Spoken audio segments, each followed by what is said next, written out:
बातमीपत्राची सुरुवात आपण करतोय ट्रम्प यांच्याकडून। सध्या जगभरात ट्रम्प नेमकं काय भूमिका घेतात याची चर्चा सुरू असताना आता अजून एका घटनेमुळे ट्रम्प पुन्हा एकदा चर्चेत आलेत। कारण की ट्रम्प यांच्यावरती पुन्हा एकदा हल्ला झालेला आहे। अमेरिकेचे राष्ट्राध्यक्ष डोनाल्ड ट्रम्प विरोधकांच्या टार्गेटवरती आहेत। अमेरिकेत व्हाईट हाऊस परिसरात गोळीबार झालाय आणि गेट नंबर 17 बाहेर फायरिंग झाली, ज्यात तब्बल हल्लेखोरानं 20 राऊंड फायर केले। गोळीबाराच्या या घटनेदरम्यान ट्रम्प व्हाईट हाऊस मध्येच होते आणि याच दरम्यान सिक्रेट सर्व्हिस कडून हल्लेखोर नासिर बेस्टचा एन्काउंटर झालेला आहे।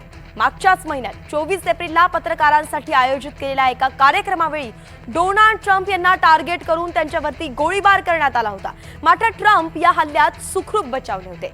एका महिन्याच्या आत ट्रम्प यांच्यावरती हा दुसरा हल्ला झालेला आहे आणि विशेष म्हणजे कालच बातमी आली होती की ट्रम्प यांच्या मुलीवर सुद्धा हल्ल्याचा प्रयत्न झाला होता।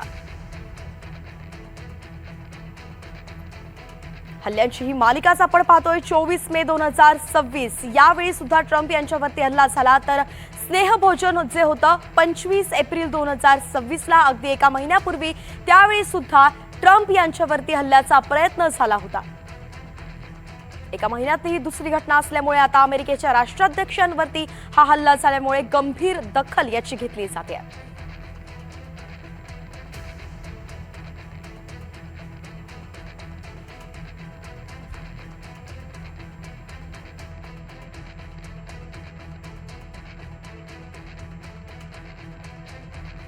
उत्तरामध्ये व्हाईट हाऊस करस्पॉन्डन्स डिनर मध्ये गोळीबार होणं, 4 मेला व्हाईट हाऊस मॉन्युमेंटच्या तिथे त्या ठिकाणी गोळीबार होणं आणि आता व्हाईट हाऊसच्या बाहेरच्या पेरिमीटर चेक पॉइंटच्या तिथे गोळीबार करण्याचा प्रयत्न करणं आणि त्याच्यानंतर सिक्रेट सर्व्हिस एजंट्सनी अत्यंत शिताफीनं कारवाई करून त्या हल्लेखोराला जायबंद करणं, यावरून स्पष्टपणे दिसून येतं की डोनाल्ड ट्रम्प आणि त्यांच्या प्रशासनातल्या महत्वाच्या अधिकाऱ्यांविरुद्ध थ्रेट असेसमेंटच्या अनुसार आता वेळोवेळी अशा प्रकारचे हल्ले भविष्यामध्ये सुद्धा वाढत जाण्याची शक्यता आज घडीला नाकारता येत नाही।